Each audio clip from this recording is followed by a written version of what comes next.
I suppose you all know Nora Owen. Literally no need to be introduced. From Malahide, former Minister for Justice, but also a member of what was called the Democracy Commission here a few years ago. So she brings other insights. And just to add one little extra thing, she's just back from observing the elections in Pakistan. So she'll have lots of fascinating things to say about that. But this really is to be, again, an interactive session with the floor. But given that our three eminent academics, you've heard them all up to now, maybe we'll ask Nora to have some. By the way, we will be having shortly, I think, the ballot papers to be distributed. Are they ready? Could we distribute them now? And then people will vote at the coffee break, which will come after this panel discussion. Okay.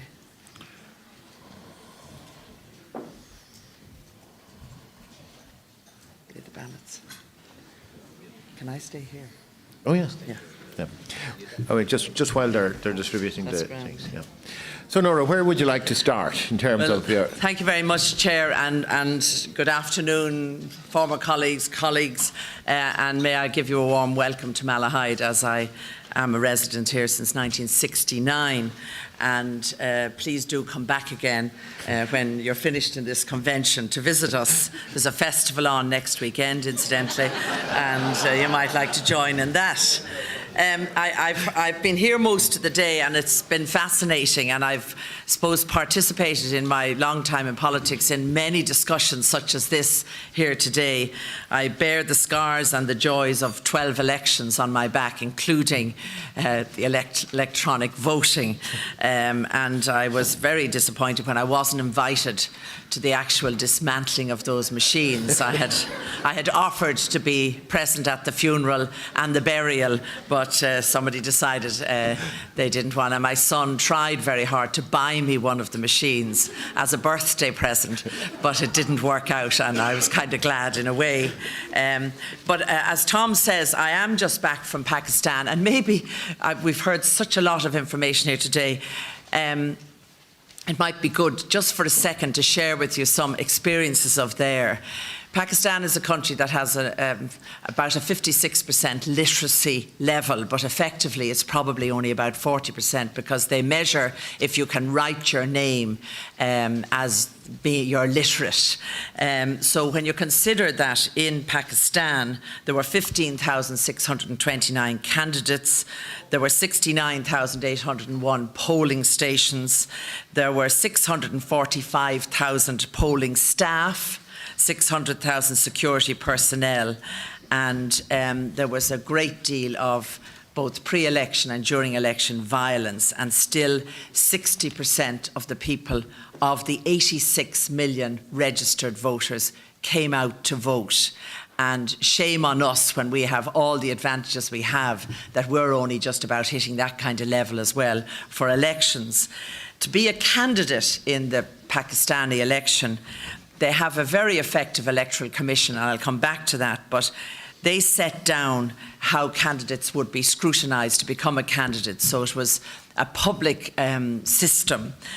And in order to qualify to register as a candidate, wait for it, you had to be sagacious, righteous, non-profligate, honest, trustworthy, not having or your spouse or dependents defaulted on a loan of 2 million rupees, which is about $20,000 or more for more than a year, and not having defaulted on the payment of utilities or government dues in excess of 10,000 rupees, which is about $1,000.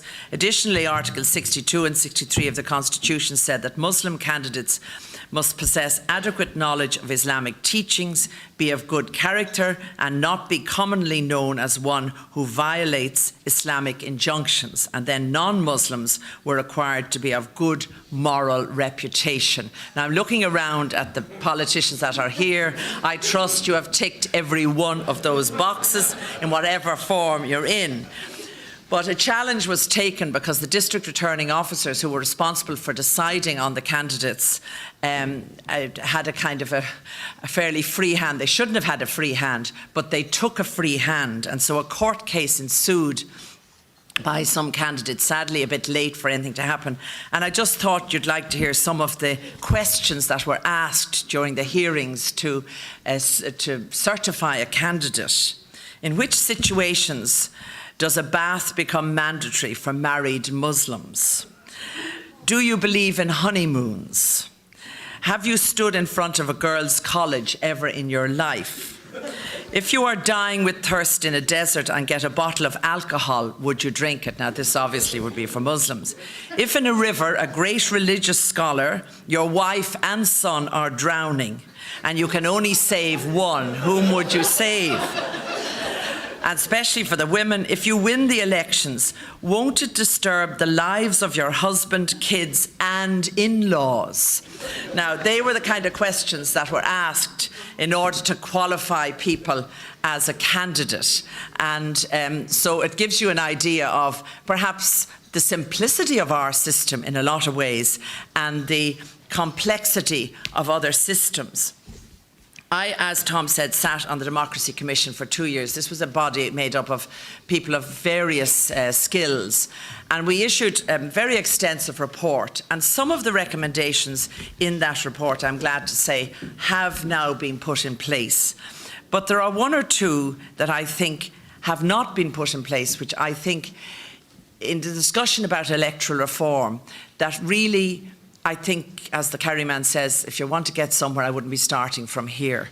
In my 25 years or more in politics, I don't think the actual electoral system was really an issue that frustrated and annoyed people, nor did it frustrate or create apathy and frustration in the actual elected people, because the citizens can be frustrated and apathetic, but so too can the elected politicians after they're elected.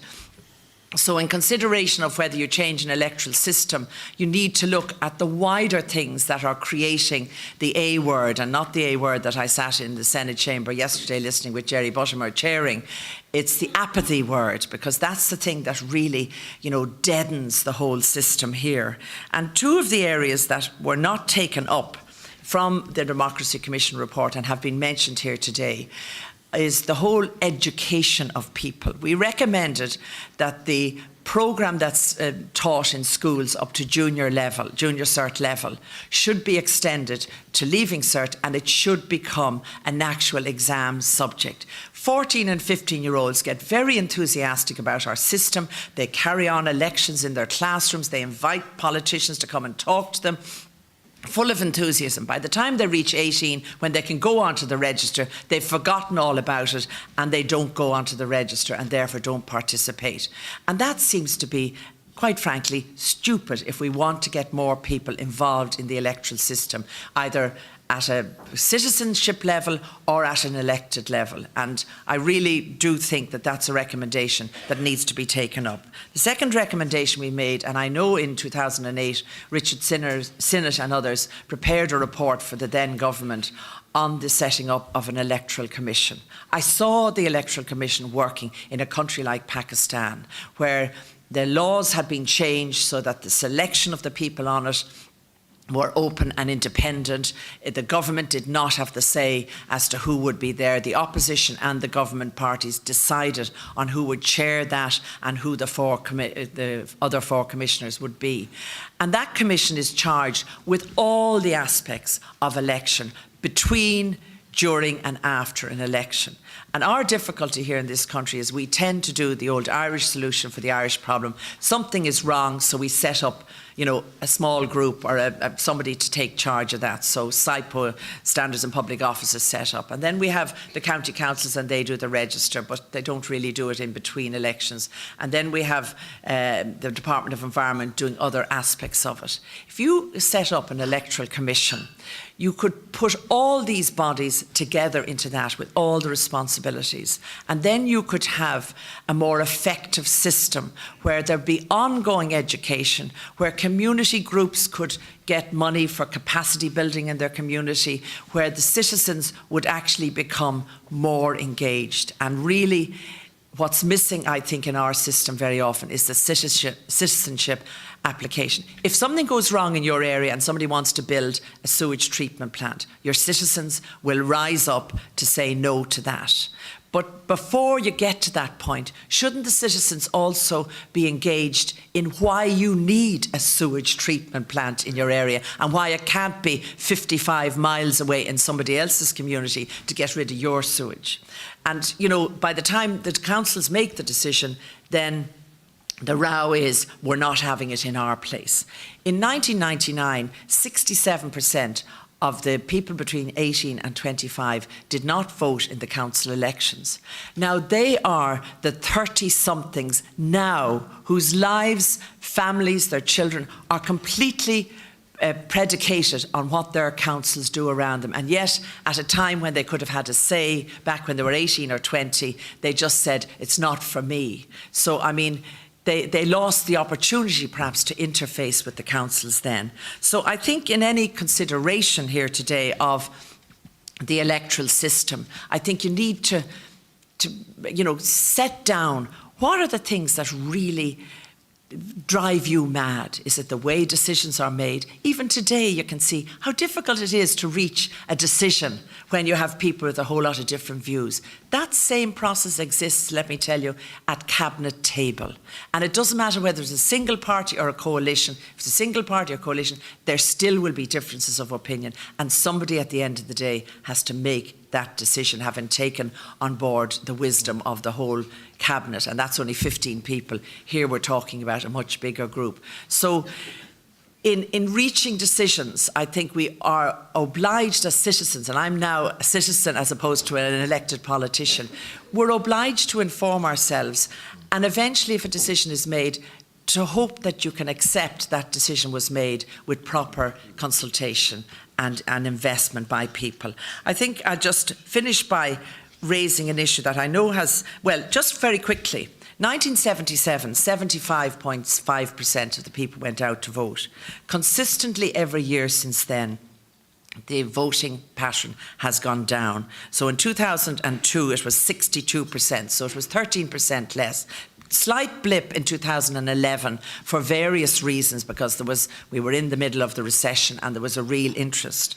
But the other figure that I think is interesting is that in 1977 only 7% voted for what's called others, but by 2011 that had grown to 12.6%. Now that's a message that I heard somebody at this side of the room saying, that it's part of the frustration that people don't think the political parties can actually help them in running the country and doing things that they want to do.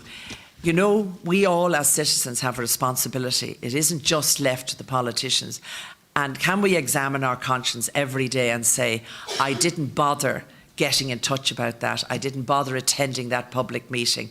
It's somebody else's problem. I think if we examine our conscience, we'll find that a lot of us do sit back and let somebody else make the decision, and we just give out about it when it's all over. So, as I say, look carefully before an electoral system is blamed as the reason why we all feel at times very apathetic. Thank you very much. Laura, thanks very much indeed. Okay, the floor is open now to any comments that, and again, I will try to take people whose voices haven't been heard up to now today. Well, you've been heard already. Terence first, then. Thanks very much, Chairman, and just to thank our experts for their excellent presentations. Just following on Nora's point there regarding decision-making, can I just ask the panel regarding voting within, say, national parliaments, and particularly within political parties in Parliament, and, say, the use of the three-line party whip? Can I just ask, how do we compare, say, internationally and particularly against the UK Parliament regarding the use of a three-line party whip versus, say, allowing free votes on certain issues? Are we behind in not allowing, say, free votes on social issues or matters of conscience, or should we be ignoring our conscience on certain issues? Okay, thank you. Aon? Could we have the mic here, Mary? Thanks. And then Joanna, yeah. sorry. Thanks, on the road. I just want to ask the panel just on the issue of compulsory voting or required voting. Michael, you mentioned the ballot paper and the reason why it has changed over time to include photographs and party symbols and that. Well, I think that was as a result of a NALA campaign because of the high level of adult illiteracy in Ireland. The literacy levels, the functional illiteracy levels amongst Irish adults is actually 23%. And most of those people actually don't vote. And the reason why I'd be an advocate for discussing at least the idea of compulsory voting is because, the areas that don't vote as much are the ones who need politics more.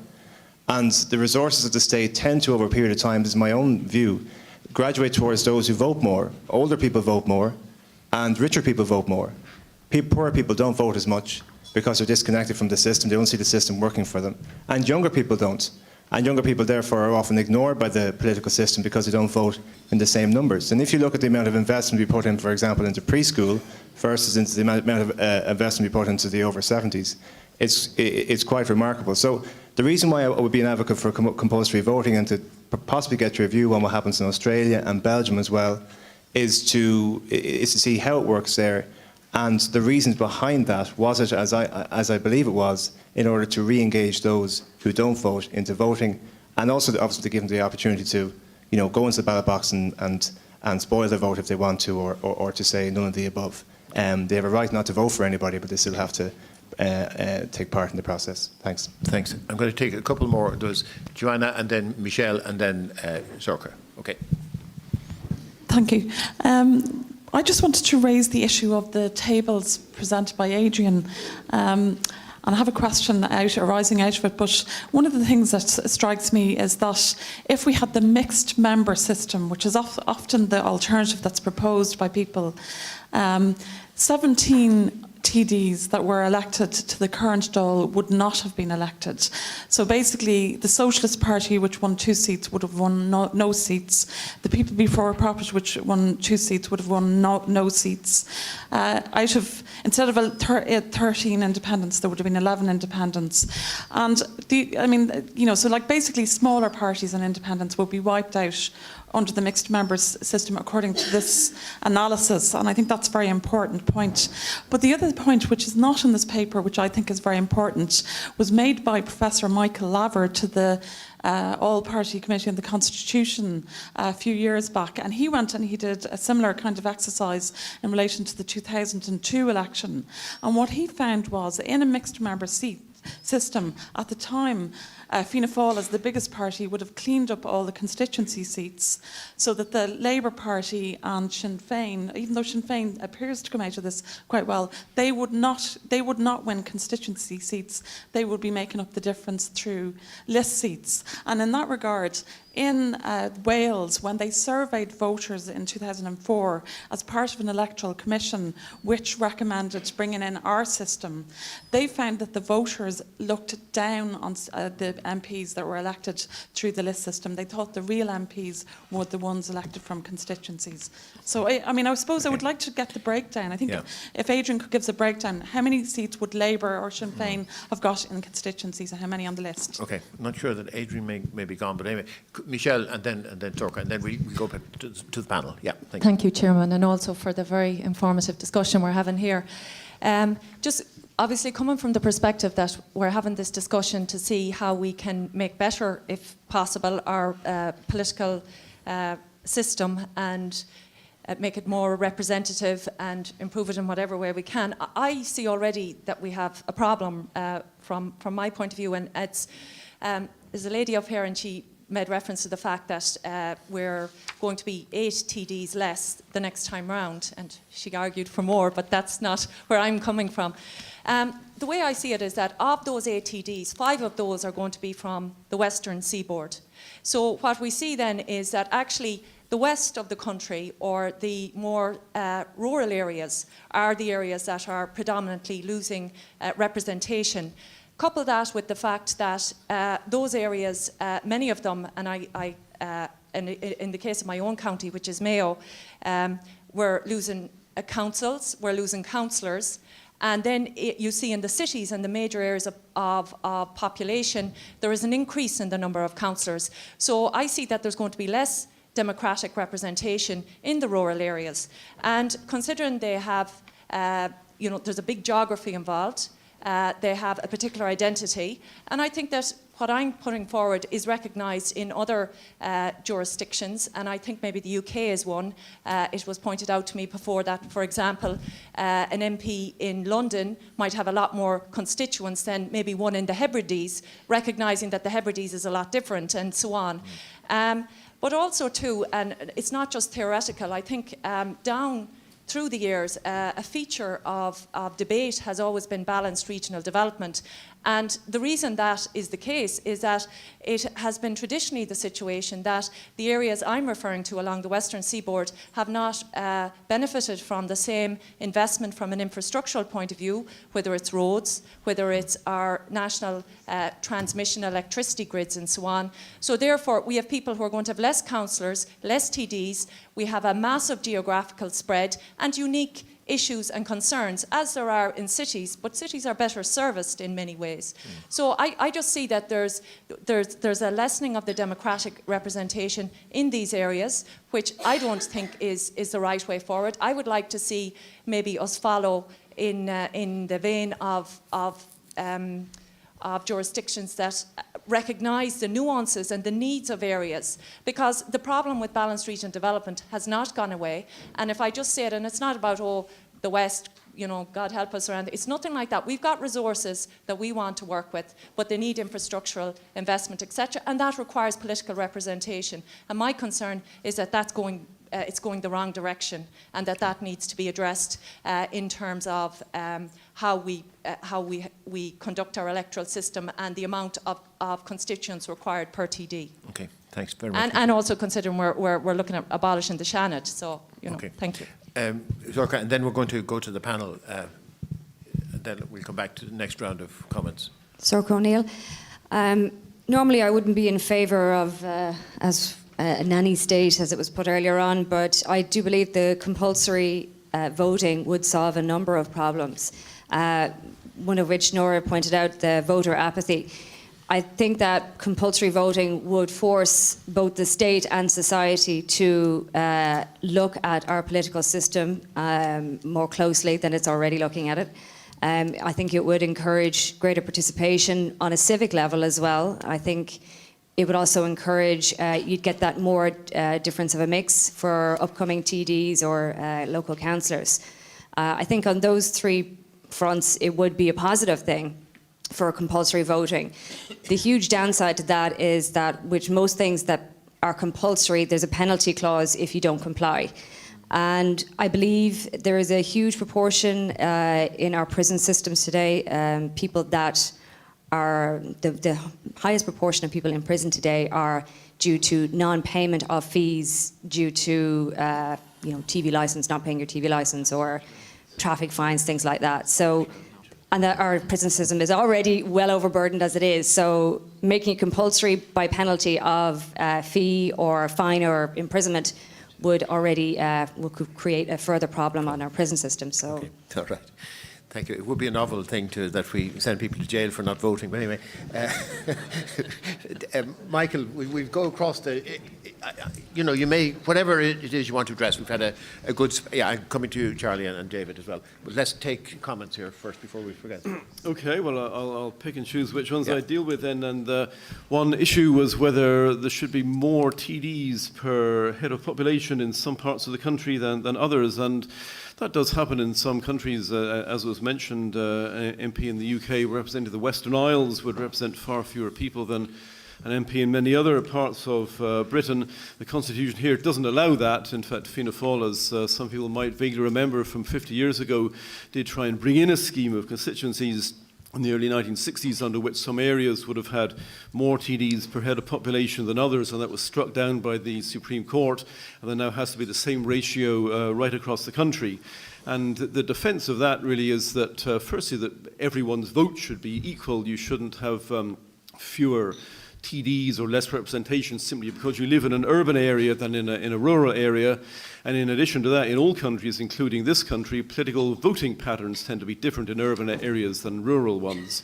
So in this country, for example, Fianna Fáil and Fine Gael tend to do better in rural areas And the other parties, especially Labour, better in urban areas. So if rural areas were overrepresented, then Fianna Fáil and Fine Gael would tend to get more seats per vote, and Labour would tend to get fewer seats per vote. So there would be political consequences to that. I'll just mention briefly, other people might say more about the idea of the party whip.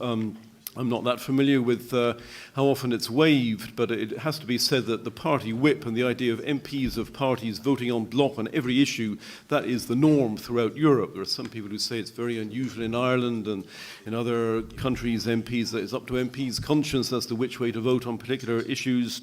But in fact, it's not.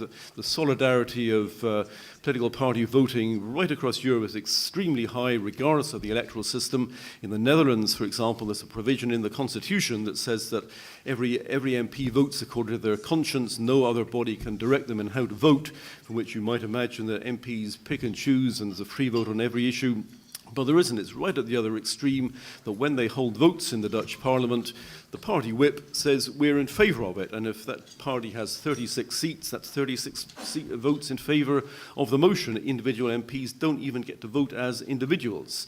So the fact that in this country nearly every TD votes the party line on nearly every issue, that is in fact the norm for Western Europe. So, okay, thanks, Chairman. I might just take up Joanna's question about Adrian's paper. As you'll see in the paper itself, there's warning notes to be attached, and I think it's worth stressing the warning notes. So, you know, the simulations that he and Noel have brought forward are simulations based on their assumptions. A different group of people might have used different assumptions and got different election results. So that would be one warning note. But I think the even more important warning note is they're carrying out an experiment based on an election that happened in the past using a different electoral system with a whole slate of candidates who were running in that electoral system. If you were to change the electoral system tomorrow, you have different kinds of people who'd be interested in coming into politics potentially, who, you know, new system, I might try that out. You'd have different parties campaigning in different contexts because now they have a better chance or a lesser chance. You've got a different kind of campaign going on. You've got different ways people are going to cover politics. So there's massive warning notes. It's a wonderful exercise that Adrian and Noel have done, but it's just a wonderful exercise. That's as far as I would take it. It's just an illustration and no more than that. In terms of the compulsory voting, Zorka and Dayon both raised that question. I know in the case of Australia, they brought in compulsory voting in the early 1900s.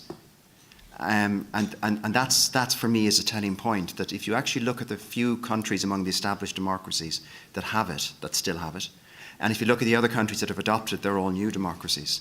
It's something when you're a new system, when you're an establishing democracy, to go for compulsory voting. It's quite another thing for a party leader to stand up tomorrow and say, hey folks, let's bring in compulsory voting, because that will not be a popular measure in some quarters. That would be a highly risky move.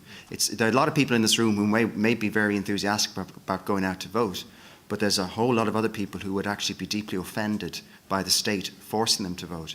And that's a question that needs to be considered if you're going to open up the issue of compulsory voting. It does sound like a good idea, and research does tend to show that if you really want to magic greater turnout, compulsory voting is probably the best way to do that. But it does come with potentially very huge costs in terms of public support for the political system. Thanks, David. Michael, whatever you'd like to pick. Maybe just take up the compulsory voting a little bit more. As I said before, there are different arguments for it. I think if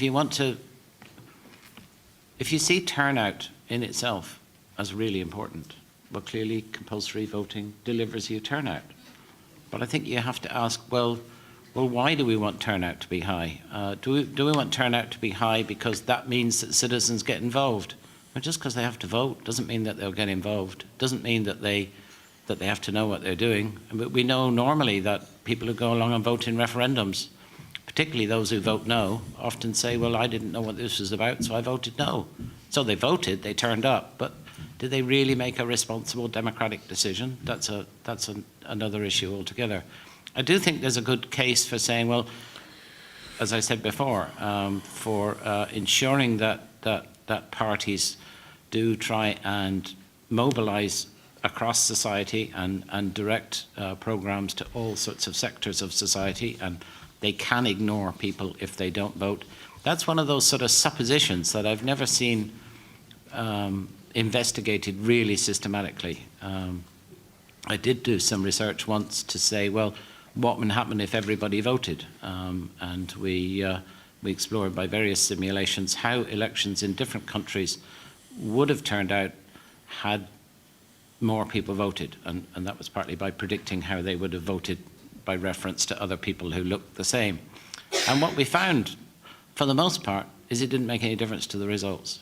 And in particular, it didn't make the sort of difference that many people thought, that it would strengthen the left, because the left was full of the marginalised groups that normally don't vote. It didn't. There was absolutely no evidence that that would have happened. All that happened is that turnout would have been higher. So what would you claim? Well, we have a really good democracy because turnout's high. No, because turnout is a sense that people are really involved and excited. But if it's compulsory, they're not necessarily involved. I mean, I think if you want to get turnout up, then either make politics determine more things. So if it really matters to the world who wins the next election, you'll get high turnout. But do you really want a party system that's so polarised that if A wins, you'll get this, and if B wins, you'll get something very different? The further apart the alternative governments are, the higher turnout's likely to be. But is that really what we want? That's really a sort of majoritarian winner gets all system, which may be quite good for turnout. But is that really what we mean by democracy? Okay. Thanks, Michael. Nora, you Yeah, comment? and just on the three-line party whip, it's an issue that generally only comes up for discussion when there is the issue, for example, of the protection of life in pregnancy, those issues with the three-letter word sex involved somewhere in it. I have to be frank about it. Otherwise, nobody says, well, I'd like a freedom to vote on whether or not we increase social welfare or decrease social welfare. So if you're in a party, even though it might sound very disciplinarian, I mean, a three-line whip, you're in the party and the place you try to change the policy is in your party room, and if you don't succeed there, well, you don't succeed in one issue, you accept it, you swallow that decision, and as I had to do all through my life, there were things that I wished had been differently decided by the party, but they weren't, and then you go along. And if you don't abide by the party whip, you equally have the rules set down as to what the discipline sanction is after that. So I think the three-line party whip is a protection, and it also allows decision to be made, and very often it's a protection for people who have a different view than what the party has taken, but they go back to their constituency and say, look, I fought the good fight, I didn't succeed in changing my party colleagues to a different view, and I went along with the party whip. When you get to the issue of compulsory voting, I think there's a step back from that before it, and that is, should there be compulsory registration on the electoral register? And this has been debated several times. Remember, we had hot discussions on it. You know, is being on the register a sort of human right? Can you make a decision that I don't want to be on the electoral register? It's not I don't want to be on it. Or should, once you get your PPS number at 18, should there be a central register where automatically then that is distributed when an election comes up to the different councils? It's up to them to check where your current address is. Because there's huge frustration when people come to vote and they find they're not on the register. And when I challenge them, they say, well, I should be on the register. And I said, well, did you fill in a form and send it in? No, I didn't, but I got my PPS number and I should be on it. So again, there's a gap there in what the citizen understands as their responsibility to go on the register. So I would like to see some mechanism and discussion about perhaps an ongoing register that perhaps allows your name to go on it. Because the people who get the 20-year-olds who make an effort to come to the polls and then find they're not on the register because their mammy and daddy didn't put them on the register and they weren't in when the council called and the form came in the door and it got thrown into the basket like all the other rubbish that comes in the front door. That's the way a lot of people see it, and so they're not on the register. So I think before you get to compulsory voting, look at whether you need to have compulsory automatic registration. The whole issue that Joanne has raised about sort of reserve, special seats, reserve seats and all the rest, there is, and it's the same argument in quotas.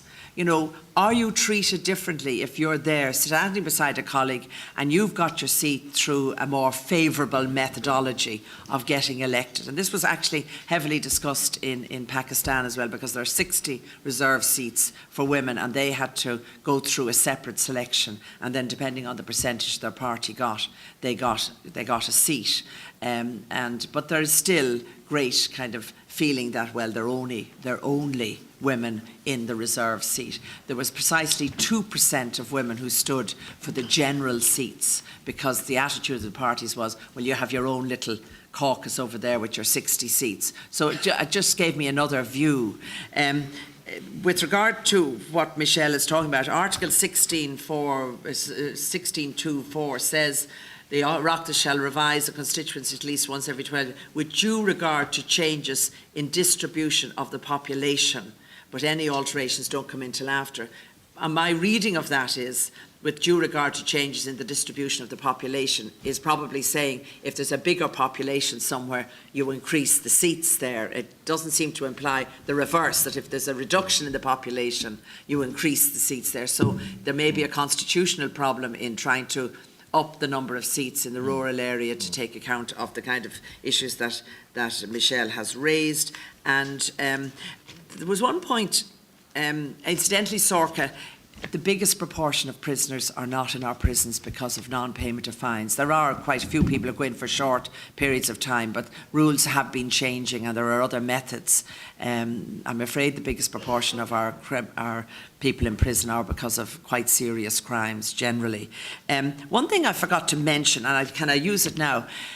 The role of the media in our political system, and the kind of criticism, and I don't want to go back to the Shannon debate, but the sort of criticisms that ensue if a politician dares to change their mind and say, well, I've reviewed what I said before the election, or even on our programme for government, and I've decided in the fullness of time, I won't use the old expression that was used before, but in looking again at what I said, I actually think a change, I'm going to change my opinion on that. And the minute somebody does that, it's a U-turn, it's weakness, it's, how dare you, you said this 4 years ago, you said it 3 years ago, and now here you are changing your mind.